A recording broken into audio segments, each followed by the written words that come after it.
Le récap info pour savoir et comprendre cette semaine avec Jean-Charles Colarroy, député En Marche de l'Isère. Bonjour. Bonjour, merci pour votre accueil. Merci d'avoir accepté notre invitation. Bonjour à tous. La fiscalité verte est-elle la meilleure solution pour accélérer la transition écolo ? Pas sûr si l'on en juge à la mobilisation des Gilets jaunes. Faire payer pour induire des comportements plus vertueux ne semble pas le plus efficace, surtout quand les solutions alternatives sont réduites. Les pouvoirs publics semblent bien désemparés, proposant des mesures dans tous les sens, sans réelle vraie stratégie. Pour autant, l'urgence climatique est là. Convaincre sans contraindre, est-ce possible ? On va poser la question à Jean-Charles Colarroy, député de l'Isère et membre de la Commission du développement durable et de l'aménagement du territoire à l'Assemblée, donc spécialiste de ces questions. On rappelle que vous avez été élu donc sur la deuxième circonscription de l'Isère, Échirolles, Saint-Martin-d'Hères et Visil. Évidemment, monsieur le député, on en vient à l'actualité de ces derniers jours, la manifestation, la mobilisation des Gilets jaunes.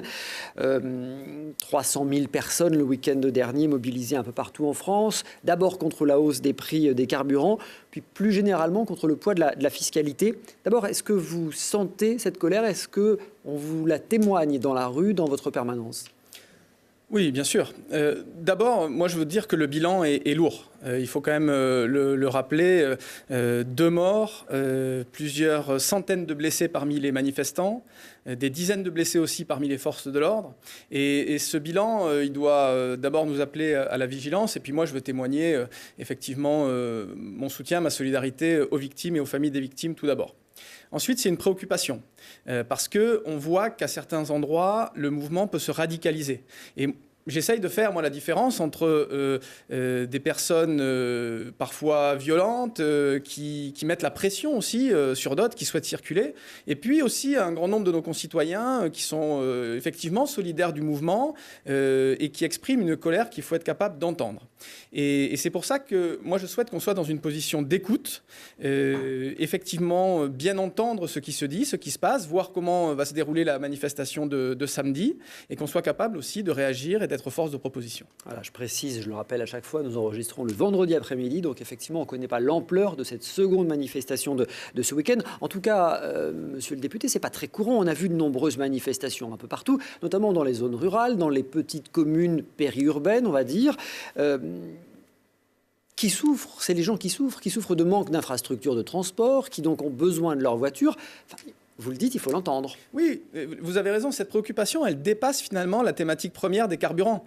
C'est aussi cette France rurale, périphérique. Il y a un sentiment de déclassement, de perte des services publics qui est profond et qui ne date pas, en tout cas moi je le crois, uniquement de l'élection d'Emmanuel Macron, puisque nous faisons une politique, et je veux essayer de le redire ici, pour essayer de réconcilier justement les Français et d'apporter du pouvoir d'achat. Vous faites les frais de l'accumulation de plusieurs années de colère. Rentrée. Oui, l'idée, c'est de ne pas se défausser, bien sûr, mais oui, je pense qu'il y a dans cette colère une accumulation qui ne date pas de l'élection d'Emmanuel Macron, c'est sûr. Alors des manifestations un peu partout en Isère, et bien sûr aussi à Grenoble, on retrouve ces gilets jaunes, et puis on continue à évoquer cette mobilisation. Comme un peu partout en France, ils se sont donné rendez-vous sur les réseaux sociaux. À Grenoble, porte de France, un cortège de gilets jaunes piétons remonte le cours Jean Jaurès direction le Rondeau. Bloquant au passage les voies d'accès et les tramways, les manifestants convergent vers l'échangeur avec les autres points de ralliement autour de la ville. On voit qu'il y a plein de gens ici qui payent des taxes injustes, pas forcément les mêmes, pas forcément le carburant, mais qu'on s'est tous retrouvés autour de ce mot d'ordre-là parce que ça fédère les colères. Et des gens comme moi qui n'ont pas encore de voiture peuvent se retrouver dans cette manifestation au même titre que n'importe qui d'autre. C'est la première fois de ma vie que je manifeste, la toute première fois de ma vie. Mais j'en ai tellement marre là, je suis tellement au bout que voilà quoi, je suis là. Et je trouve que c'est important et je suis fier d'être là et je suis déçu qu'on ne soit pas assez nombreux. J'aurais espéré qu'on soit beaucoup plus nombreux que ça, quoi. Il faudrait que les gens y prennent conscience un petit peu maintenant. Le mouvement national avoue ne pas savoir jusqu'où il ira. Julien Terrier, représentant local des Gilets jaunes, appelle à la poursuite. Il montera, lui, à Paris le 24 novembre prochain. Jean-Charles Colarroy, ça fédère les colères, nous dit ce manifestant. Et c'est ce que vous nous disiez, finalement, on va bien au-delà que du prix des carburants.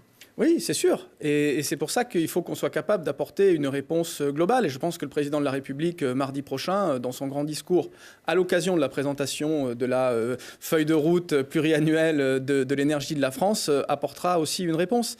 Mais effectivement, on voit qu'on part des carburants et on parle de toute autre chose finalement. Et les réponses qu'on peut apporter aujourd'hui sur cette thématique de l'énergie, des carburants, eh bien, elles ne satisfont pas pleinement les gens qui viennent manifester. Alors, ces gens quand même, on va évoquer la transition écologique. Ces gens, le gouvernement leur dit, vous avez une empreinte carbone trop importante, vous allez payer. La pilule est quand même difficile à passer, il faut le reconnaître. Alors, on ne dit pas ça comme ça, en fait. On essaie d'avoir un discours cohérent. D'abord, quand on est arrivé aux responsabilités, en juin 2017, Nicolas Hulot a mis en place un plan climat et a dit, en 2040, plus de vente de véhicules thermiques. Ensuite, nous avons fait la loi hydrocarbures. J'en ai été le rapporteur. La France sera un des premiers pays au monde à sortir de la production et de la recherche de pétrole et de gaz. Donc, sortons des hydrocarbures à horizon 2040. Donc, on donne un signal long terme. Ensuite, on donne un prix au carbone et on donne une trajectoire au carbone pour que, justement, les acteurs aient le temps de s'adapter. Et on dit à la fois aux particuliers, mais aux entreprises, demain, les énergies fossiles, effectivement, seront plus taxées et nous avons une phase de transition à effectuer. Et c'est important d'avoir ce discours cohérent et de montrer cette transition du carbone, ce prix du carbone, pour que nous puissions nous désintoxiquer des énergies fossiles. Mais donc aujourd'hui, on est au début de cette transition et donc les alternatives ne sont pas encore prêtes. Donc on n'a pas d'autre choix que de payer. On est dans une phase de transition, donc effectivement c'est difficile. Mais par le passé, l'énergie, les carburants ont été hauts aussi. Et les gouvernements ont reculé. Et petit à petit, on n'a pas fait cette transition il y a 5 ans ou il y a 10 ans, quand là aussi les prix du pétrole étaient hauts.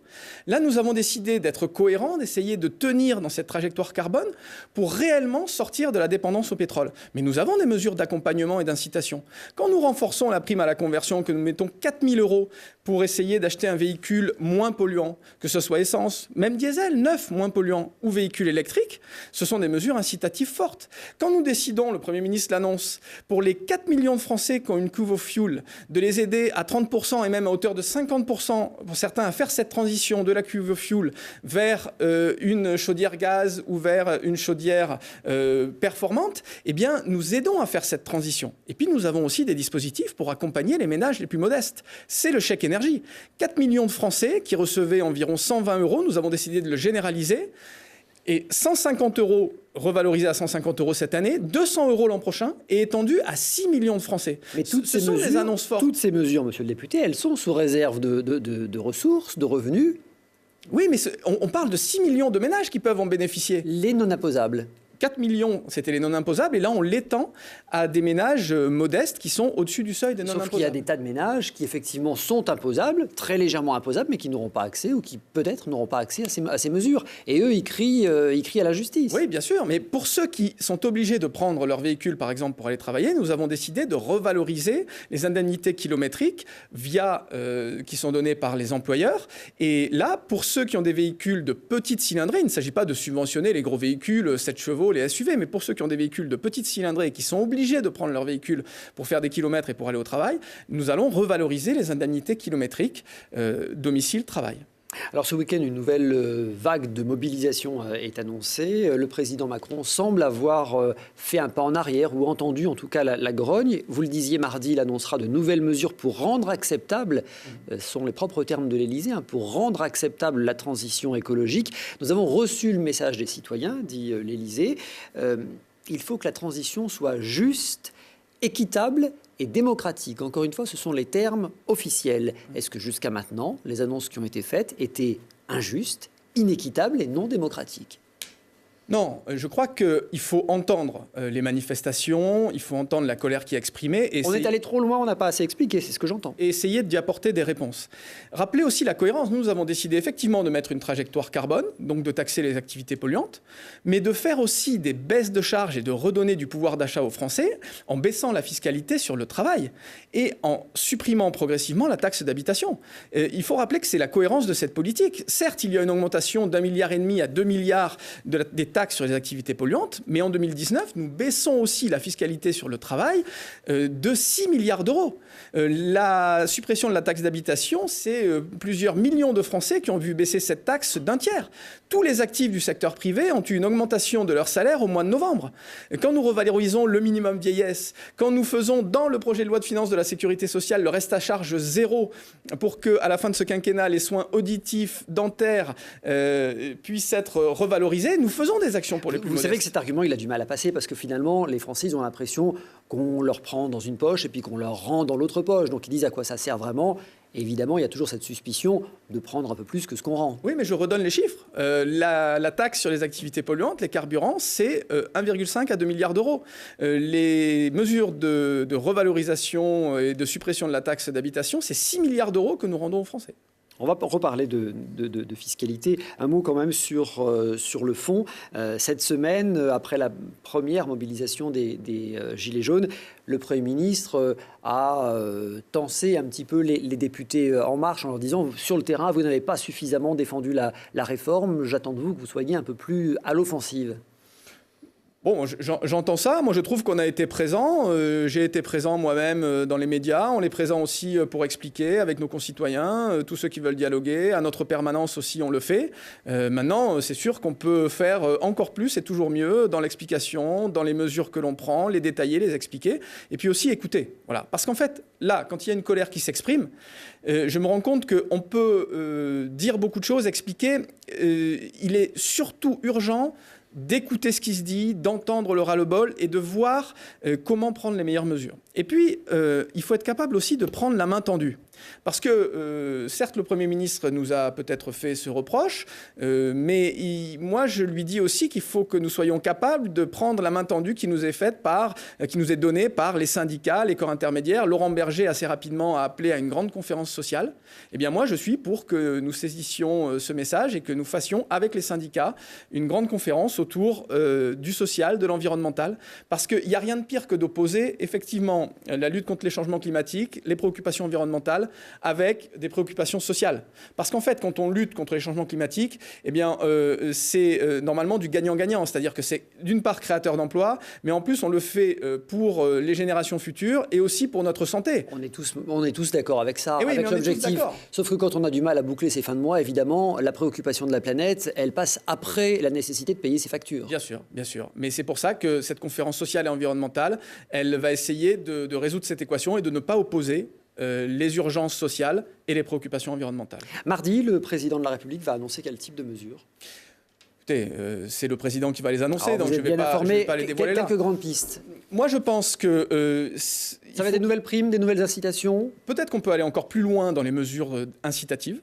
Voilà, ça c'est sûr. C'est 500 millions d'euros déjà ce qu'a annoncé le Premier ministre. Oui, c'est vrai, et c'est pas rien. Mais on dirait que c'est passé en pertes et profits, quoi, que tout le monde ne l'a pas vu ou que c'était inutile. Moi, je pense qu'il faut réinsister sur les annonces qui ont été faites.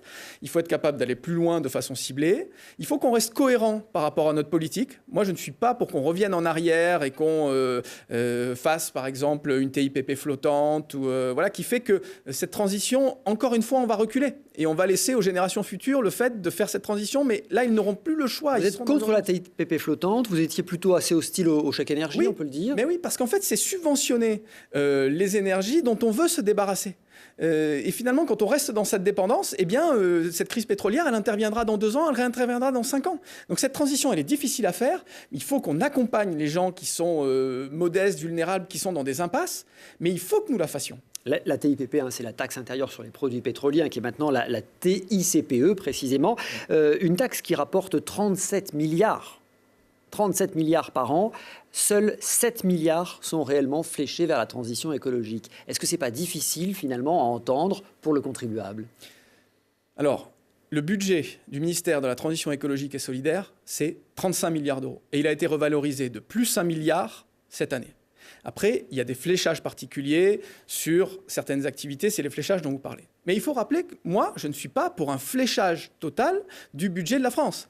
Parce qu'il faut que nous ayons aussi des taxes qui permettent de financer notre armée, nos hôpitaux, nos routes. Et donc, il y a un principe d'universalité du budget qui est sain en France pour mener des politiques. Enfin là, ça fait 20%, c'est quand même faible. Malgré tout, là où vous avez raison, c'est qu'on peut faire plus, on doit faire plus. Il y a à la fois les financements publics dont vous parlez, je le redis, le budget du ministère de la Transition écologique et solidaire a augmenté d'1 milliard. On peut faire encore plus. Et d'ailleurs, le Premier ministre a annoncé 500 millions de plus il y a 10 jours.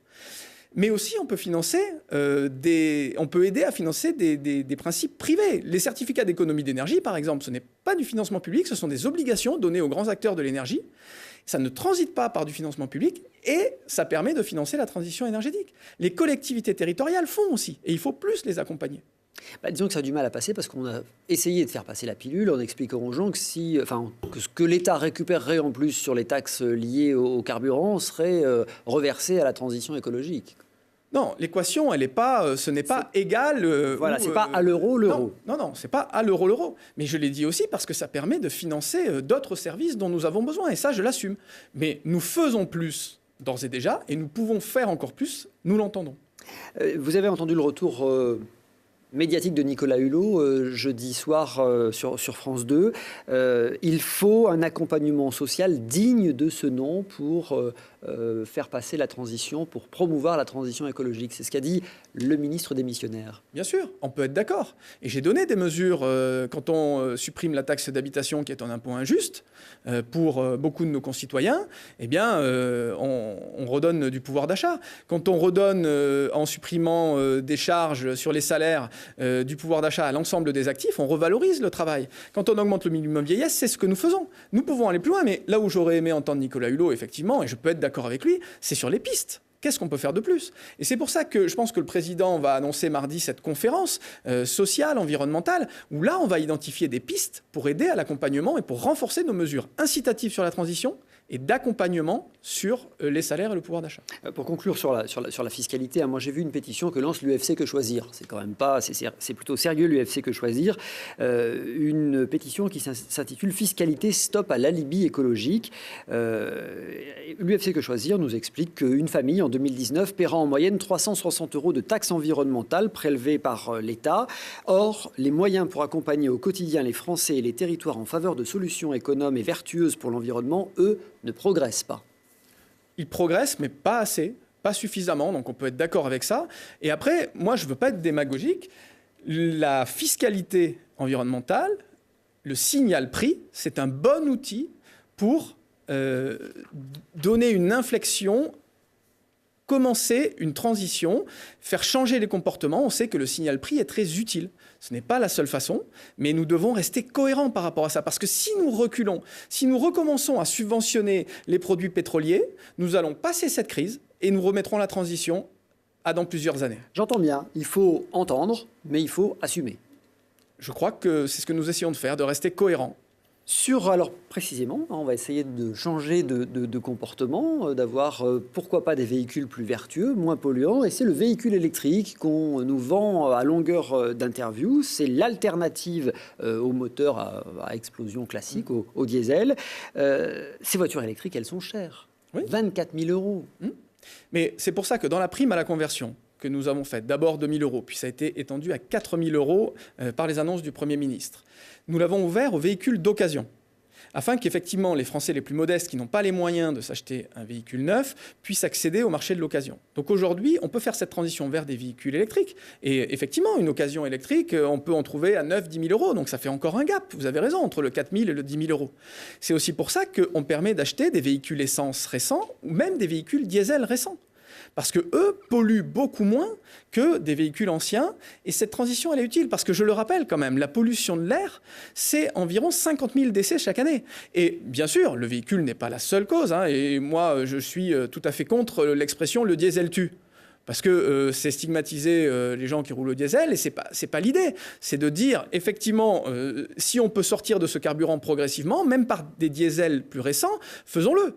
Et dans la pollution de l'air, c'est 50 000 décès prématurés, on sait aussi qu'il y a le chauffage au bois. Donc moi, je suis pour qu'on ait des mesures plus incitatives sur la conversion des chauffages au bois ou des cheminées à foyer ouvert. Par exemple, et je dis bravo à la métropole de Grenoble, qui a des mesures aujourd'hui incitatives sur le changement des cheminées, des foyers ouverts. La primaire bois. La primaire bois, eh bien, bravo. Si l'État peut aussi accompagner ça, et je crois que c'est une des annonces du président de la République mardi, c'est de voir les mesures qui sont prises dans les territoires et de voir comment l'État peut les accompagner, peut renforcer, eh bien voilà, essayons d'agréger les intelligences.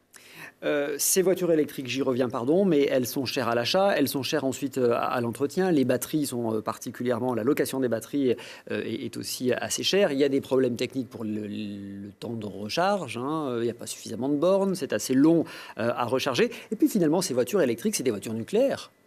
Oui, mais quand on dit que le principal problème aujourd'hui qu'on a, ce sont d'une part les émissions de particules, d'autre part la décarbonation de notre mix électrique ou énergétique, eh bien effectivement en France, quand les véhicules électriques roulent avec une énergie nucléaire, nous résolvons ce problème de décarbonation.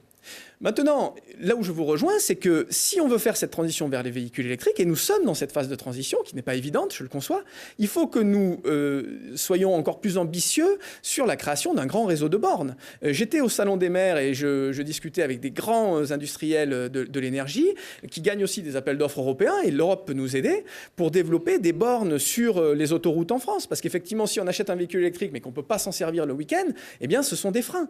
J'étais l'autre jour au syndicat de l'énergie de l'Isère, le CEDI. Je discutais avec son directeur et son président. Il y a un grand plan d'installation de bornes en secteur rural. Mais ça prend combien de temps pour recharger une voiture électrique sur une borne? Ça prend 40 minutes. Oui, parce que ça peut prendre une nuit si vous êtes chez vous avec une borne classique. Et puis aujourd'hui, vous avez des bornes de forte puissance, et c'est celle qu'on essaye d'installer sur les autoroutes, pour que le temps puisse prendre 15 minutes. Voilà. Mais effectivement, nous devons investir massivement pour que cette transition puisse avoir lieu. Il y a encore de la recherche à faire, hein, quand même. Hein. Par rapport aux véhicules électriques, on est déjà dans la phase de développement et de transition. On n'est plus dans la phase de recherche. Sur l'hydrogène, par exemple, on est encore dans la phase de recherche. Et aujourd'hui, vous avez un plan qui a été annoncé de 100 millions d'euros et des gens qui cherchent au CEA. Eh bien là, effectivement, on est dans cette phase encore où la recherche peut nous aider à savoir si on va passer vers ça. Alors la voiture à hydrogène, on en voit quelques images. À Grenoble, effectivement, on est plutôt en pointe en termes de recherche et développement. Mais ça fait quand même très longtemps qu'on nous en parle et on ne voit pas encore beaucoup de voitures à hydrogène dans les rues, hein. Oui, bien sûr, mais là aussi, on peut dire bravo, par exemple, à la région Rhône-Alpes, qui a un plan Green Eau Valley, avec un plan de développement autour de l'hydrogène. Eh bien, pareil, si on peut accompagner ces initiatives faites en région, eh bien, faisons-le de façon intelligente. J'en reviens à cette fameuse voiture électrique. Est-ce qu'elle est vraiment vertueuse, finalement? On entend certaines études selon lesquelles la fabrication des véhicules électriques serait en moyenne 5 fois plus polluante que la fabrication d'un véhicule conventionnel. On parle souvent du recyclage des batteries, de l'exploitation des terres rares qui sont indispensables pour les construire.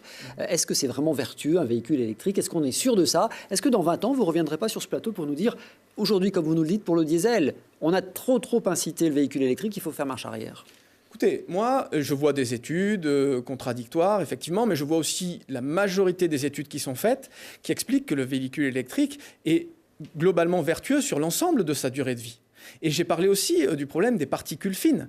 Donc on a quand même ce problème de santé publique à résoudre par rapport à ça, et le véhicule électrique apporte des solutions. Oui, mais vous me parlez de pollution, moi j'entends bien l'argument de la pollution, sauf que vous ne prenez pas la vertu du véhicule sur toute la chaîne. Si, mais moi, je ne vous dis pas qu'il y a zéro problème ou zéro pollution. Il est moins polluant, certes, ouais, au moment où on l'utilise. Mais après, les batteries, est-ce qu'elles ne seront pas un jour polluantes? Mais là où vous avez raison, c'est que aucune énergie n'est vertueuse ou n'est parfaite. À 300%. Donc, voilà. Bien sûr, donc nous avons des problèmes à résoudre, nous avons un problème sur le recyclage des batteries à résoudre. Aujourd'hui, vous avez des recherches qui se font pour voir si les batteries des véhicules électriques qui ont perdu une partie de leur capacité ne peuvent plus être utilisées pour des véhicules, eh bien, est-ce qu'on ne peut pas les utiliser dans un autre usage où il n'y a pas besoin d'autant de capacité?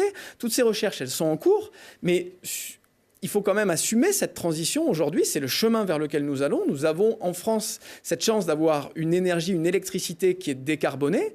Ça serait dommage de ne pas l'utiliser. Allez, on va parler du nucléaire dans un instant. Juste une parenthèse. Le gouvernement a décidé cette semaine de reporter jusqu'à nouvel ordre la création de la vignette poids lourd. Une vignette qui était censée rapporter 500 millions d'euros par an pour financer notamment des grandes infrastructures routières. C'est une bonne nouvelle ? Je suis partagé parce que nous allons avoir la loi mobilité qui arrive au Sénat en février et à l'Assemblée nationale en juin. Nous savons que nous avons un besoin de financement très fort sur les infrastructures. Et il y a parfois un comportement paradoxal des élus locaux qui tous disent « Ah, mais plus de taxes, ah, mais il faut réduire les impôts », et puis qui viennent voir le ministère des Transports en disant « Mais moi, j'ai besoin de ma petite infrastructure, moi, il faut rénover mes routes, moi, j'ai besoin de ma rocade ». Donc, des financements pour nos réseaux de transport, pour nos infrastructures, pour le train, pour le fret, nous allons en avoir besoin. Et moi, je ne suis pas choqué par l'idée que nous puissions faire payer, par exemple, les camions qui empruntent nos autoroutes. Donc le gouvernement aurait dû tenir bon. Vous me dites qu'on aurait dû assumer, comme pour la TIPP. Je dis que peut-être que dans un moment aujourd'hui de grogne ou de complexité, on peut entendre et on peut essayer de voir quelles sont les meilleures solutions. Il y avait la vignette qui était à l'étude, mais il y avait d'autres solutions. Donc peut-être qu'on peut prendre le temps de réfléchir. Mais sur le fond, le fait de faire payer les camions qui prennent nos routes entre l'Espagne, l'Italie ou l'Allemagne n'est pas en soi, pour moi, une mauvaise idée. La PPE, c'est la programmation sur l'énergie qui sera bientôt étudiée au Parlement. Cette semaine, on a eu vent de quelques pistes de travail sur l'avenir du nucléaire. On y revient. 3 scénarios se dessinent. Alors, c'est un peu technique. On en saura un peu plus la semaine prochaine. En gros, entre 0 et 6 nouvelles fermetures de réacteurs nucléaires d'ici 2028, sans compter les 2 de Fessenheim qui sont déjà engagés, qui seront d'ailleurs les seuls de ce quinquennat. En fait, l'exécutif travaille sur cette programmation pour savoir à quel rythme et à quelle ampleur on doit rééquilibrer le mix énergétique. Oui, la programmation pluriannuelle de l'énergie qui va être annoncée mardi prochain par le président de la République, puis par le ministre de la Transition écologique et solidaire, François de Rugy, c'est la feuille de route de la France pour les 5 et 10 ans qui viennent. On va dire tous les efforts qu'on va faire en termes de maîtrise des consommations d'énergie, de développement des énergies nouvelles et la conséquence que ça aura sur la trajectoire nucléaire. Là où vous avez raison, c'est que dans la première partie de la PPE, les 5 ans, 2018-2023, il y a la fermeture des 4 centrales à charbon qu'il nous reste encore. Et ça, c'est non négligeable, parce que ça veut dire que sur 4 territoires donnés, c'est reconvertir des centaines de salariés qui travaillaient dans ces usines. Et ça, nous allons le faire. Parce que nous avons encore des centrales à charbon. Nous avons encore 4 centrales à charbon. Et puis, c'est aussi la fermeture de Fessenheim. Voilà. Dans cette première partie, ces 5 premières années, c'est déjà ça l'ambition de cette PPE. Ensuite, nous l'avons dit, il y a la décroissance de la part du nucléaire dans notre mix électrique de 75% environ à 50%.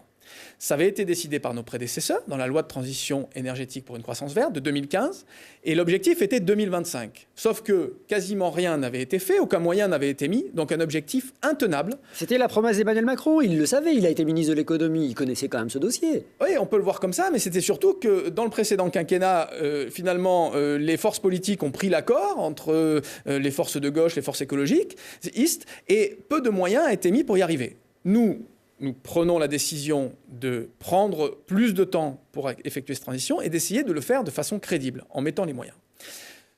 On va sûrement annoncer que cet objectif de 50% de la part nucléaire se fera dans un horizon plutôt 2035. Et du coup, il y a une inflexion à donner et des premières fermetures à faire. Effectivement, vous avez raison, différents scénarios sont sur la table, entre 0 et 6 fermetures de réacteurs dans la deuxième partie. Moi, je prône pour qu'on soit plutôt vers les 6 fermetures de réacteurs dans cette partie 2023-2028. Parce que si donc on le repousse, plus tôt possible.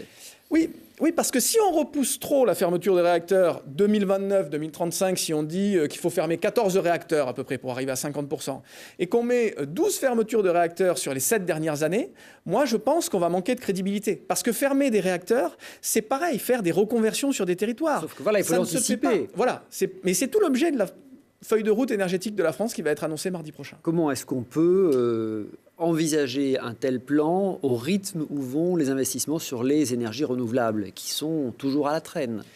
Alors, effectivement, ça met du temps, mais ce n'est pas qu'une question d'argent ou d'investissement en France. C'est aussi une question administrative. On le voit... C'est encore plus rageant, pardon de vous le dire, c'est encore plus rageant. Oui, mais d'accord, c'est une question administrative, mais c'est aussi une question d'acceptation sur les territoires. C'est-à-dire que tout le monde est favorable aux énergies renouvelables, mais il y a le phénomène not in my backyard, c'est-à-dire pas dans mon jardin, et très peu de citoyens souhaitent avoir des énergies renouvelables juste à leur proximité, alors que globalement, tout le monde est favorable. Donc, il faut qu'on soit capable de mieux expliquer, de mieux associer les collectivités territoriales et les citoyens pour que ça soit des politiques d'aménagement du territoire.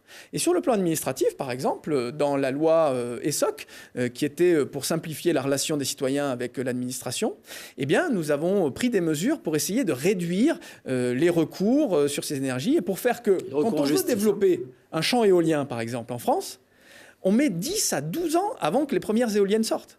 Alors que dans d'autres pays, ça sera plutôt 4, 5, 6 années. Eh bien voilà, il faut qu'on soit plus rapide. Les fermes photovoltaïques commencent à se développer. Dans la région, on est plutôt en pointe en matière d'hydroélectricité. On voyait tout à l'heure les images de la centrale hydroélectrique du Rondeau.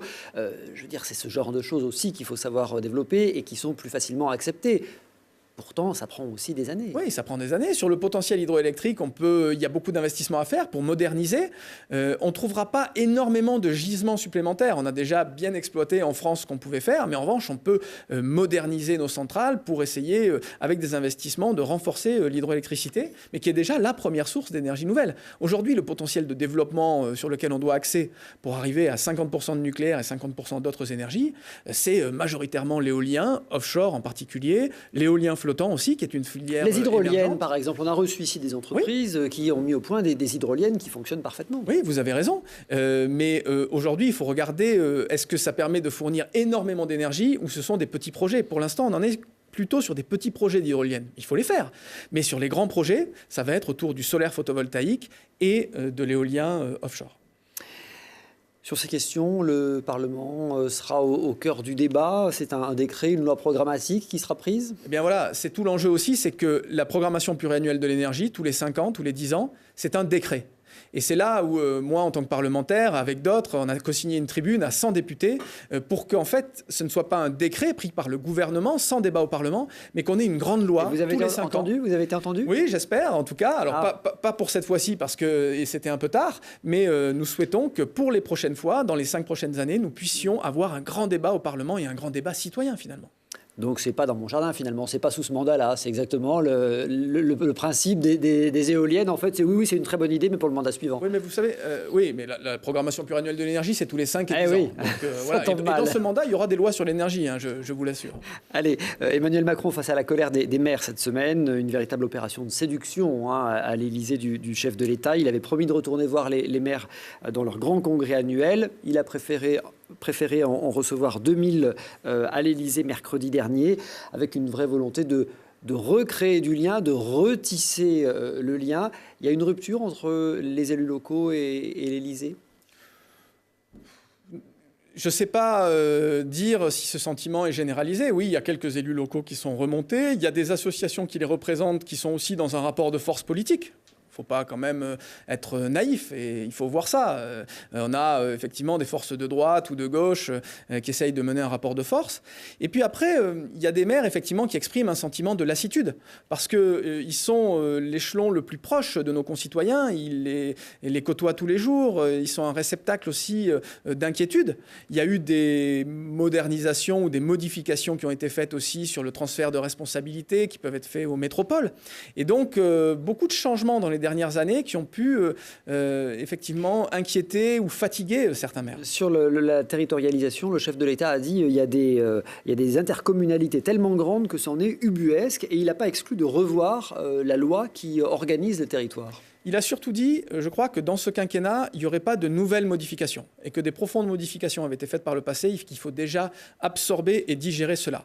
Il a aussi créé un grand ministère de la cohésion des territoires avec Jacqueline Gouraud, avec Sébastien Lecornu, avec le ministre Julien Denormandie. Voilà. Et ce grand ministère, il a pour vocation aussi, avec la création d'une agence de cohésion des territoires dans les différentes régions, dans les différents départements, de pouvoir accompagner au mieux les collectivités locales, de pouvoir faire de la décentralisation au sens où il l'entend, le président de la République, au sens d'expérimentation. Si dans des territoires, des maires, des collectivités territoriales souhaitent expérimenter, que tout le monde est d'accord et qu'on peut déroger à la règle nationale, eh bien, avec l'accord des préfectures, faisons-le, faisons confiance aux maires. Ça, je pense que c'est ce que demandent les maires, qu'on leur fasse plus confiance. Et ce message, il a été entendu. Votre actualité parlementaire, monsieur le député, c'est aussi ce fameux statut du citoyen sauveteur que vous voulez créer. Chaque année en France, 40 000 à 50 000 personnes meurent d'un arrêt cardiaque inopiné et vous voulez créer un vrai statut du sauveteur. Voilà, vous savez, il y a deux types de lois au Parlement. Les propositions de loi qui sont d'initiative gouvernementale, parlementaire, et les projets de loi qui sont d'initiative gouvernementale. Là, il s'agit d'une proposition de loi. Donc, j'ai travaillé avec mon collègue Hugues Rançon, qui est vice-président de l'Assemblée nationale, sur un texte de loi qui a trait effectivement à ce sujet de la mort subite. C'est 40 à 50 000 morts chaque année et c'est perçu comme une fatalité. Et le taux de survie est très faible puisqu'on est environ à 5 à 7 %. Et si on a des actions fortes, par exemple en formant mieux ou en sensibilisant mieux la population aux gestes de premier secours, en généralisant les défibrillateurs, en créant ce statut du citoyen sauveteur, eh bien on peut espérer passer ce taux de survie qui en France est de 7 % à 10-12 %. Et ça permettrait de sauver chaque année 3 à 4 000 vies. C'est l'équivalent des morts par accident de la route chaque année. On se demande pourquoi il y a besoin d'une loi pour ça. En fait, la question qui est au cœur de ce débat, c'est que vous proposez aussi de dédouaner de toute responsabilité les éventuelles dégradations, les éventuels préjudices non intentionnels. Oui, bien sûr. Mais vous savez, bien sûr, on pourrait se dire qu'il n'y a pas besoin de loi, mais c'est important aussi de mettre des étapes où il y a des initiations au premier secours, à tous les moments de la vie, à l'école, pendant le code de la route, au travail, au moment de la retraite. C'est important aussi de rappeler à nos concitoyens que si jamais il y a des dégradations qui sont faites sur des défibrillateurs, eh bien en fait on dégrade un outil qui peut sauver une vie.